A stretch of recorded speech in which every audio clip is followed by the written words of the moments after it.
Bea at Vincent Co, hiwalay na dahil dito.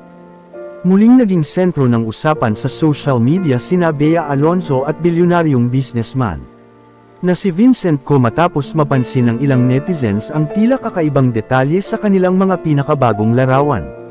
Dahil dito, nagsimulang umuugong ang iba't ibang espekulasyon tungkol sa tunay na estado ng kanilang relasyon. Marami ang nagulat dahil matagal nang sinusubaybayan ng publiko ang love story ng dalawa. Sa tuwing may ibinabahagi silang larawan update, agad itong pinag-uusapan ng kanilang mga tagahanga.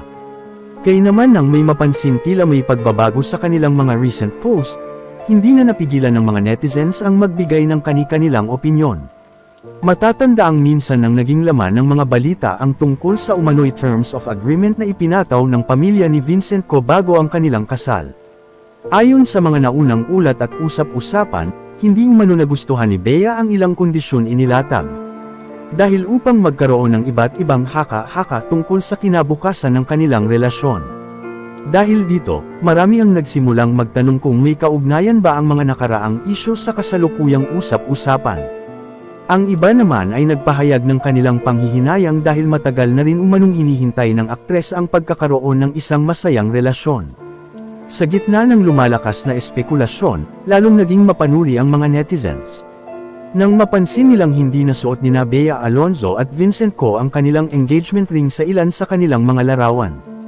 Para sa ilan, ito umano ay senyales na maaring may pinagdadaanan ang dalawa o posibleng hindi na sila magkasama. Agad namang naging usap-usapan online ang naturang detalye, at marami ang nagtatanong kung may mas malalim na dahilan sa likod nito. Gayunpaman, wala pang opisyal na pahayag mula kina Bea at Vincent na nagpapatunay na sila ay tuluyan ng naghiwalay. Sa kabila ng mga kumakalat na balita, mayroon pa ring mga tagahanga na naniniwalang hindi dapat agad husgahan ang sitwasyon. Ayon sa kanila, maraming dahilan kung bakit maaaring hindi isuot ng isang tao ang kanyang singsing, at hindi ito nangangahulugan tapos na ang isang relasyon.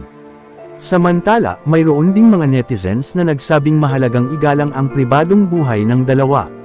At hintayin na lamang ang kanilang sariling pahayag bago magbigay ng anumang conclusion. Patuloy namang nakakatanggap ng suporta si Bea mula sa kanyang mga tagahanga na nanatiling naniniwala na karapat-dapat siyang maging masaya, anuman ang mangyari sa kanyang personal na buhay. Sa ngayon, nanatiling palaisipan ang tunay na estado ng relasyon ni Bea Alonzo at Vincent Co. Hanggat walang opisyal na kumpirmasyon mula sa magkabilang panig, nanatili lamang na usap-usapan at haka-haka ang lahat ng ito. Habang umaasa ang kanilang mga tagahanga na magiging maayos at masaya ang kahihinatnan ng kanilang kwento.